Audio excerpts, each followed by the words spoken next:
Welcome back to Anointed Lady TV, my good people. Welcome back to your number one channel for legit news on politics and many other cocoa wey dey sup for inside our green white green country, so we be Nigeria. And once again, we don't come with breaking news, we don't come with updates. Me get reports from my table like this where the general public need to be aware about. And this informates my good people. Now updates concerning the things and things where they play out for inside Rivers State. And the cocoa now be say, men don drag our Presido Bola Ahmed Tinubu with other government officials go court sake of the recent declaration of emergency rule for inside Rivers State. And this lawsuit, so my good people, men file am for inside the Federal High Court today for inside Abuja. And the lawsuit dey challenge the decision of Bola Ahmed Tinubu, wey be the president of the Federal Republic of Nigeria, as he decide to suspend the state elected leaders and he can still appoint a sole administrator.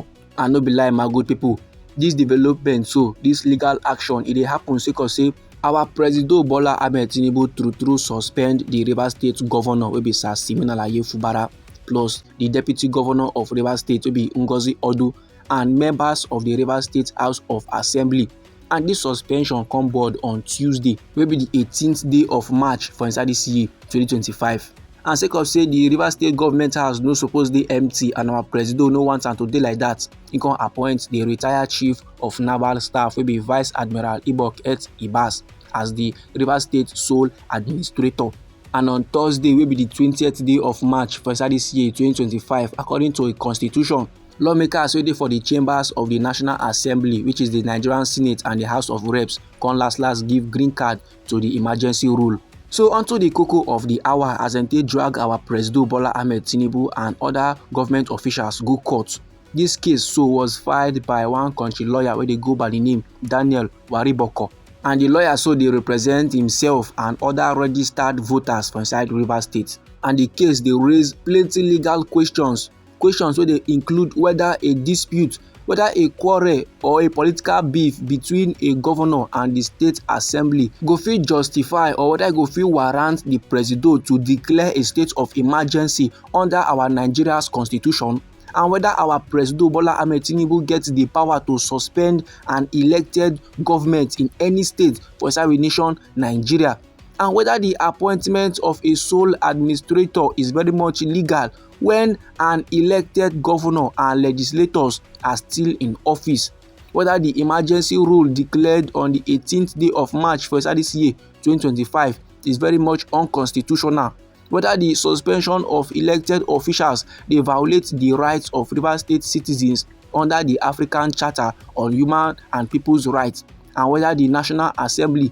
gets the authority to approve our Presido Bola Ahmed Tinubu's suspension of the state government.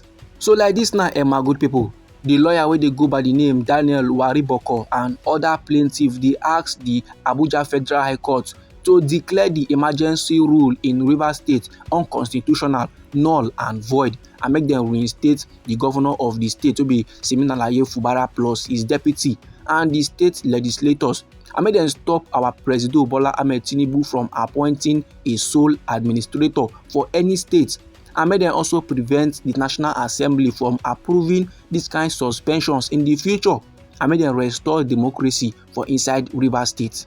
So this, my good people, now the lawsuit wey men don file for the Federal High Court wey plaster for inside Abuja.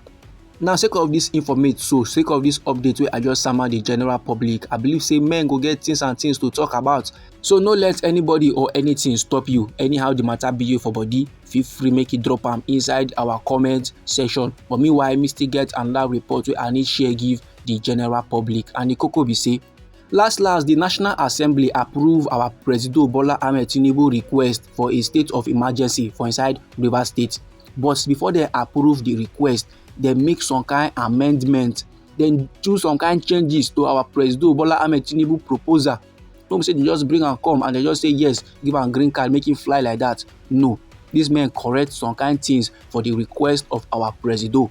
Let's say normally our Presido Bola Ahmed Tinubu for inside one national broadcast wey he make on Tuesday, he announced the suspension of the Rivers State governor Sir Fubara, plus his deputy wey be Ngozi Odu, and all members of the Rivers State House of Assembly.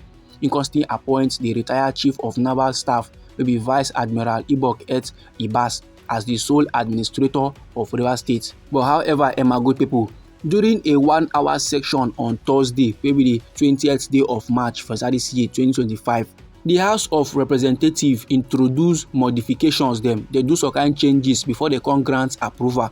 Normally, many lawmakers agree first to the request of our president, while some no agree. But after the House of Reps come do changes to the request, those ones wey be no agree before come last agree. The Green Chamber begin their section with the Speaker Abbas Tajudeen reading the letter of our President Bola Ahmed Tinubu. Then the House come move into a 10-minute closed door section before they come return to plenary for debate. And during the debate, the Deputy House spokesman wey be Philip Abase come propose setting up a National Peace Committee. And the work of this peace committee be say, as the men now dey on suspension, anything wey be make them dey fight before, anything wey be make them dey get kwata, they go settle the beef. Then another lawmaker come dey yarn about the legality of the emergency rule for Rivers State. He na come dey yarn say normally section 305 of the Nigerian Constitution dey allow for a state of emergency, but a state of emergency cannot be applied in isolation without considering section 11 of bracket 4. He na dey yarn say the proposal of our President Bola Ahmed Tinubu dey yarn say na the Federal Executive Council na go dey oversee the Rivers State laws during the emergency, but e no suppose to be like that. The National Assembly na supposed to dey oversee the laws of the Rivers State while there is an emergency period, and that's go be in line with our constitution. Last, the House come agree say na the National Assembly na go take legislative control and not the Federal Executive Council. Then the minority whip wey be Ali Issa come still drop another key amendment. He na come dey yarn about the 6 months duration of the emergency rule. He na dey yarn say 6 months is too much. If last the peace committee wey they go set up now to bring peace for inside Rivers State can succeed in less than 1 week, make e be say our President Bola Ahmed Tinubu call off the emergency rule in that 1 week. If e be say na 2 months e take the committee to take restore peace, make our president call am off. Make e no be say na necessary something e gats be 6 months. No, make e be say once peace don return for inside Rivers State, our President Bola Ahmed Tinubu go call off the state of emergency and he go call off the suspension.